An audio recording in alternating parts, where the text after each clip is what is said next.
بسم اللہ الرحمن الرحیم الحمدللہ وکفا وسلام علی عبادہ الذین اصطفیٰ اما بعد۔ محترم سامعین و ناظرین، اس پوری کائنات کا خالق اور مالک تن تنہا اللہ تبارک و تعالی ہے، اور اس کائنات میں جو بھی کچھ ہمیں نظر آ رہا ہے، ذرے سے لے کے پہاڑ تک، قطرے سے لے کے سمندر تک، چیونٹی سے لے کے ہاتھی تک، وہ سب کا سب اللہ تبارک و تعالی نے اپنے محبوب پیغمبر محمد صلی اللہ علیہ وسلم کے طفیل وجود بخشا ہے۔ گویا یہ پوری کائنات حضور کے صدقے میں بنی ہے۔ جناب نبی کریم صلی اللہ علیہ وسلم اس روئے زمین کے سب سے زیادہ مقدس انسان ہیں، تمام نبیوں کے سردار ہیں۔ حضور کی سیرت ہر فرد بشر کے لیے مشعل راہ ہے۔ اللہ تعالیٰ نے قرآن کریم میں اس بات کا حکم دیا ہے کہ اگر تمہیں مجھ سے محبت کا دعویٰ ہے تو میرے پیارے محبوب محمد عربی صلی اللہ علیہ وسلم کی اتباع کرو۔ بار بار اس بات کا حکم دیا، اطیعوا اللہ و اطیعوا الرسول، کہ اللہ اور اس کے رسول محمد صلی اللہ علیہ وسلم کی فرمانبرداری کرو۔ اور سچی اور حقیقی بات بھی یہی ہے کہ ہر انسان کی کامیابی و کامرانی کا راز حضور کی اتباع میں پوشیدہ ہے۔ جناب نبی کریم صلی اللہ علیہ وسلم سے جن لوگوں نے بھی صحیح معنی میں محبت کی اور آپ کی سیرت کو اور آپ کی عادات کو اپنایا تو اللہ تعالیٰ نے انہیں چمکا دیا، دنیا میں بھی کامیاب اور آخرت میں بھی کامیاب۔ علامہ اقبال کا بڑا مشہور شعر ہے، وہ فرمایا کرتے تھے، خود نہ تھے جو راہ پر اوروں کے ہادی بن گئے، کیا نظر تھی جس نے مردوں کو مسیحا کر دیا۔ گویا صحابہ اکرام جو پہلے ان پڑھ تھے، جاہل تھے اور بہت سی بری عادات میں، خرافات میں، بدعات میں مبتلا تھے، لیکن جب حضور کی پناہ میں آئے اور حضور اکرم صلی اللہ علیہ وسلم کو اپنا امام، مقتدی اور پیشوا بنایا تو اللہ تعالیٰ نے صحابہ اکرام کو زندہ کر دیا، صحیح معنی میں زندہ کر دیا، کہ آج ان کو اس دنیا سے رخصت ہوئے 1300 سال 1400 سال سے زیادہ کا عرصہ ہو گیا ہے، لیکن وہ دنیا میں آج بھی ستاروں کے مانند چمک رہے ہیں۔ اسی لیے کہا جاتا ہے، حضور نے فرمایا تھا کہ میرے صحابہ کی اقتداء کر لو، کامیاب ہو جاؤ گے، راہیاب ہو جاؤ گے۔ حضور پرنور صلی اللہ علیہ وسلم کی سیرت پر لوگوں نے بہت ساری کتابیں لکھی، شاعروں نے اپنے اشعار کے ذریعے سے حضور کی مدح سرائی کی۔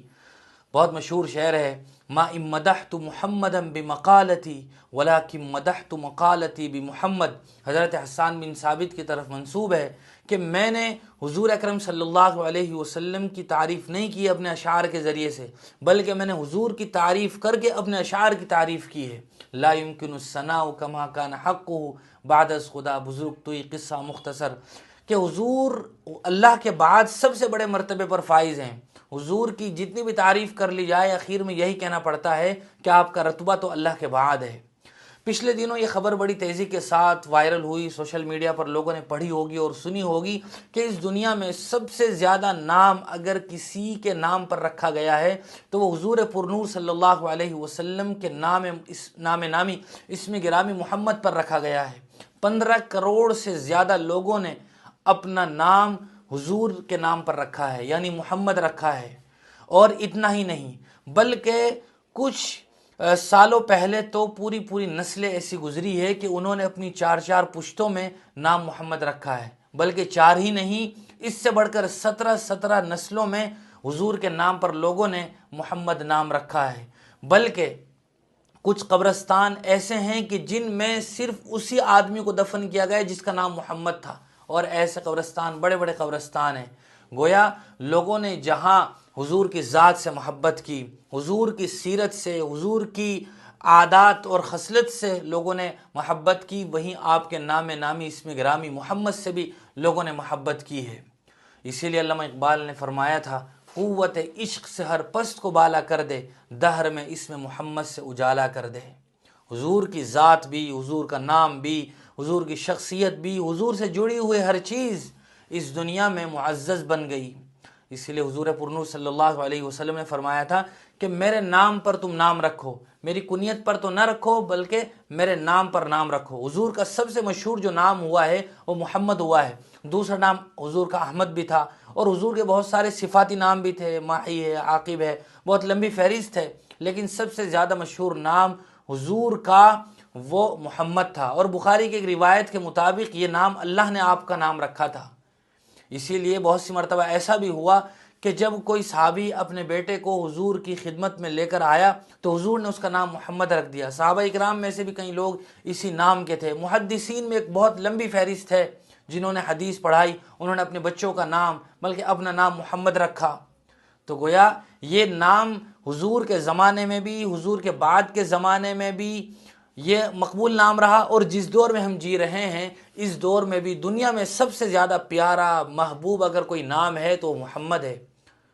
بہت سارے لوگوں کی نظروں سے یہ خبر گزری ہوگی، ابھی اس خبر کو کچھ ہی دن ہوئے ہیں BBC نے، دنیا کے بڑے بڑے اخباروں نے، نیوز پیپرز نے اس خبر کو شائع کیا کہ انگلینڈ میں سب سے زیادہ نام اگر کوئی رکھا گیا ہے تو محمد رکھا گیا ہے۔ یہ صرف انگلینڈ کی حد تک بھی درست ہے، اور ساری دنیا کے لحاظ سے اگر دیکھا جائے، ورلڈ وائڈ اس بات کو دیکھا جائے تو بھی اگر کوئی نام سب سے زیادہ رکھا گیا ہے تو محمد ہی رکھا گیا ہے۔ 15 کروڑ سے زیادہ یہ نام خبروں کے مطابق رکھا گیا ہے، اور اس سے زیادہ تعداد ہو سکتی ہے۔ تو گویا حضور پر نور صلی اللہ علیہ وسلم کی ذات ہی ایسی عظیم ذات ہے، آپ کی ہستی اور حضور اکرم صلی اللہ علیہ وسلم کی شخصیت ایسی ہے کہ جس طرح بھی ہم حضور کی اتباع کر لیں کامیاب ہو جائیں گے۔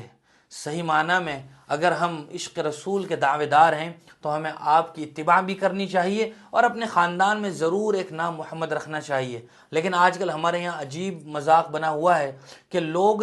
اپنے بچوں کے نام رکھ رہے ہیں ایسے عجیب و غریب نام، اور ان کی تلاش یہ رہتی ہے کہ کوئی یونیک سا نام رکھا جائے جو پہلے کسی نے نہ رکھا ہو، اور وہ اس چکر میں ایسے نام رکھ بیٹھتے ہیں جن کا کوئی معنی نہیں ہوتا، وہ میننگ لیس ہوتے ہیں، بڑے بہت سی مرتبہ ان کے معنی ہوتے ہیں۔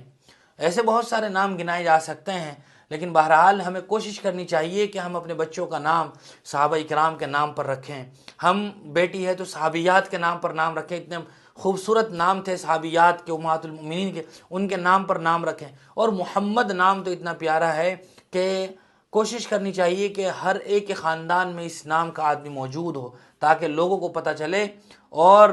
ان کو سمجھ میں آئے کہ مسلمانوں کا حضور کے ساتھ کس قدر والہانہ اور جذباتی تعلق اور رشتہ ہے۔ بہرحال آج کی اس ویڈیو میں یہی بات بتانا مقصود ہے کہ پہلے بھی اور اب بھی اور ہر زمانے میں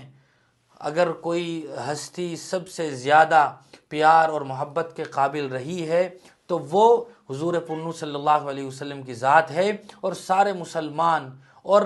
تیزی کے ساتھ جو لوگ مذہب اسلام میں داخل ہو رہے ہیں وہ حضور کی سیرت کو، حضور کی بایوگرافی کو پڑھ کر ہو رہے ہیں۔ اسی لیے علامہ اقبال نے فرمایا تھا، نگاہ عشق و مستی میں وہی اول وہی آخر، وہی قرآن وہی فرقہ وہی یاسی وہی طٰہٰ، وآخر دعوانا الحمدللہ رب العالمین۔